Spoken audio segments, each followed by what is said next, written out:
Drew, you are best known for your field reporting, and I think we've covered just about all your big stuff. Do you have a favorite? Is it Kenosha stuff? What is your favorite content that you've created? Man, I think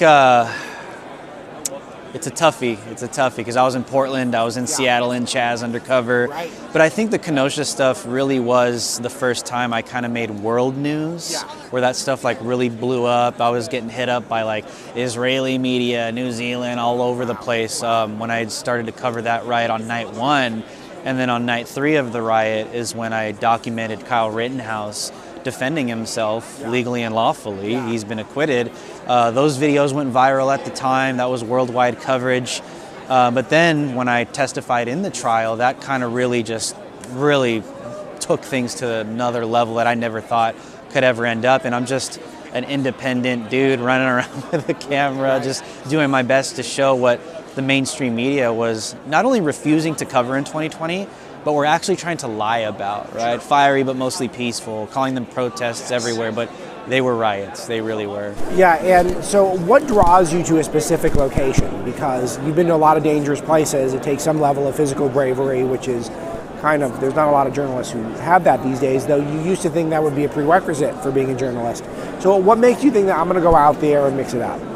Well, I mean, in 2020, I wanted to expose the lie, and the predominant lie was that BLM and Antifa are not violently rioting. So I saw that in my home state at the time, California, Beverly Hills, went and documented that, and in Santa Monica as well. Then Chaz happened in Seattle, went there, then New York had some stuff going on, and then ultimately in Portland for like 150 days plus. So I guess as a Christian, I am attracted to whatever is a lie because I feel it inside of me, mandated by God to expose the lies.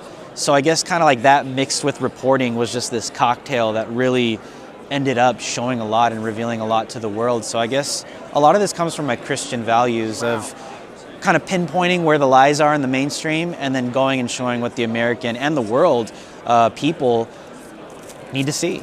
It is amazing, even though I know it must have been crazy circumstance. I want to ask you about it. But of course, we put up a lot of your footage at Breitbart, but to see you testify in that trial, that was kind of wild because, there's always a thought that when you're documenting something, maybe this ends up with some sort of protracted court battle. It really did happen to you. Was that very stressful? What was that experience like?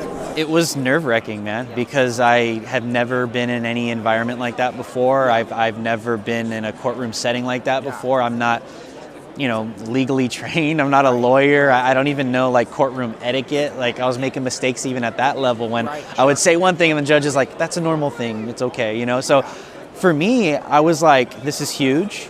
I see the lies that are coming out with the prosecutors at the time, and the story was changing and it wasn't true.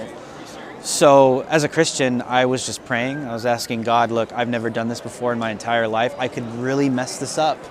I could really go in there and say something thinking I'm saying the right thing and totally screw this kid's entire life for the rest of his life. So that was weighing heavy on my heart alongside of the conviction of going and doing what is right. Because in my own heart, I kind of knew like I have hours of body cam footage to really show the jury what happened that night in context in full.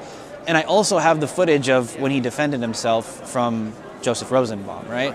So I didn't want to live the rest of my life knowing I could have done something or said something with the information that I had.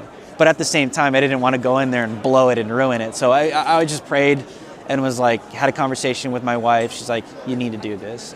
So I got on a plane, went, testified, and the rest was history.